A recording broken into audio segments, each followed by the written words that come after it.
Hey everybody, Matt here for AVC and welcome back to the shop. Today we're taking a look at Starlink and why it may or may not be a good solution for your van life. So here at AVC, as we build vans for customers, we're always asked how can these customers stay more and more connected as they're out on the road? And, in light of certain circumstances here in the United States, working from the road is more and more viable. And so staying connected is a more reasonable question for us to all ask as we're out on our adventures in our vans. So in the past, we've used cell boosters to support our mobile lifestyle and gain access to higher speeds while we're maybe further away from towns and cell towers. So although we've used those cell boosters in the past, we were looking for another way to stay connected. And I think going to a satellite-based internet was an interesting option. Now, I'm a big fan of SpaceX and everything that they do. And so I've been following Starlink, and I thought this is a really good excuse for me to pick up a unit and give it a try here at AVC. So Starlink works through a series of low Earth orbit satellites to provide high-speed internet access anywhere in the country and eventually anywhere in the world. The original intention of Starlink was to provide high-speed internet access to those that are not close to a hardwired connection. In the United States, that could be rural communities, and in other countries, that can be places that just don't have a developed network. So for us traveling around the country, it's also a really great option because anywhere I go, I can set up my satellite and gain high-speed internet access on my travels. So here at AVC, we did pick up one of these units and we wanted to share our experience with you so that you can consider if this is a good option for you and your van.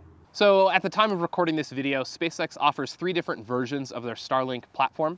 They have the first one is commercial and it's a little bit higher speed and a bigger satellite infrastructure unit. The other 2 are for home-based and for mobile or RV. From what it looks like to me, the mobile RV and the home-based units are the exact same hardware, but the plans work a little bit differently. If you select home-based, you don't really have the option to turn off and on the service. But if you do select for the RV or mobile market, you can just turn off the service from your phone and only pay month to month as you go. That's the one I selected here because I'm not going to use it over the winter because I just don't get out in the cuts like I would need this kind of unit for. But come summertime, I can activate the unit, I can use it all summer long and then turn it off and save myself some money over the year. So the setup is actually super easy. You just pull the satellite base unit out of the box, plug it into the base, and then set it out in an open place that has an unobstructed view of the sky. You plug the data cable into the Wi-Fi router, plug the power cable in the Wi-Fi router, and then plug it into a power source. That's it. There's no buttons on the unit or anything like that. Everything is going to be controlled through the app. So you pull up the app on your phone, you tell it to initialize, find the satellites, and then you create your own Wi-Fi network, and then it works just like your Wi-Fi network at home.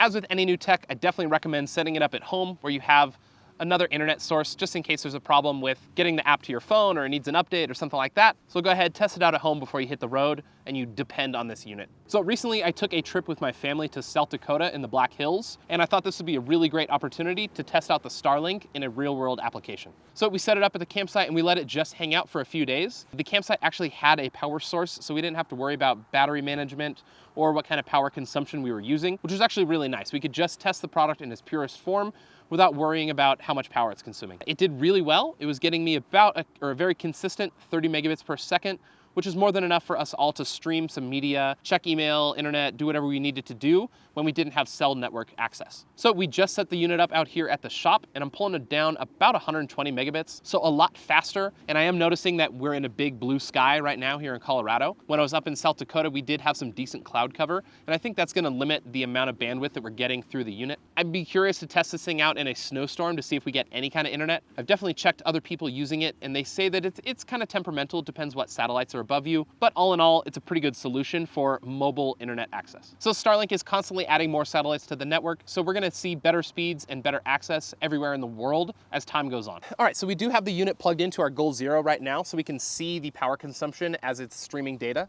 When it was just sitting here idle, we were between 8 and 10 watts, so very low power consumption overall. As I was starting to manipulate my phone and kind of play with different things, it was hitting about 20 watts. And now I pulled up YouTube and I'm streaming my favorite van builder, and we're seeing about 55 watts of power consumption as we're streaming 4K video to my iPhone. Now, multiple devices are probably gonna pull that much more power, so it does seem like power is dependent on the amount of data you're actually pulling down.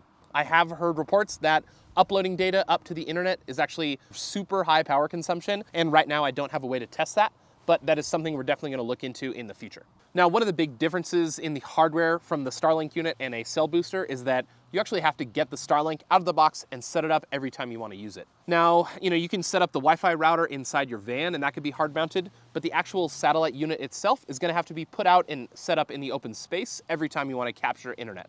Now, a big difference from that is that cell booster, where the cell booster can be hard mounted on the top of your van. And then every time you want to use it, you simply power the unit on. It's going to capture cell data and you're boosting your signal wherever you are. Now, that can be a disadvantage, but it can also be an advantage. You know, the disadvantage of having something hard mounted on the van is that the van has to be in the correct position to capture that cell data.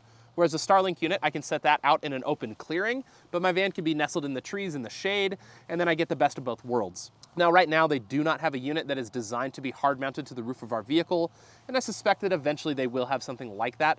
But for now, that's not an option with this unit. If you do have a rooftop deck or something like that, you could of course just set the unit on the roof of your van and use it that way. But you're gonna have to take it down every time you wanna hit the road and put the unit away. So now let's get a little more personal here. You know, is this a unit that I wanna use every time I'm out with my family? I don't think so. You know, the point of a van and with me and my family is to get out and away from screens and get away from email and get away from phone calls. Now, there are some other times that when I'm out with my family, it might come in handy. You know, if we are on a longer trip and we just wanna have a casual movie night when we're out on the road, it can be a really nice luxury. Another thing is that it helps us stay connected. So if we did have an emergency and we were out in the backcountry, you know, we could actually call for help or make a Wi-Fi call or do something like that so that we can stay connected wherever we are. So it is kind of a nice emergency resource. But if I was out working from the road or I was living in my van, I think this would be a really great option. And you know, all in all, it's a pretty small package and it can be a nice luxury while we're out on the road. So all in all, is this something that I'm gonna bring along on every trip with me? Probably not. I think short weekend trips with the family, it's unneeded and I just don't need to add that complication to our lives. But if I'm on a longer trip and I want to stay connected, or if I'm on a work trip and I need to do some work from the road, 100%, I'm going to throw it in the van and bring it along on my adventure. Is this something that you want to add to your mobile lifestyle? And what do you think about Starlink? Let me know in the comments below. I'd love to hear your thoughts. As always, don't forget to like and subscribe, and we'll see you on the next video.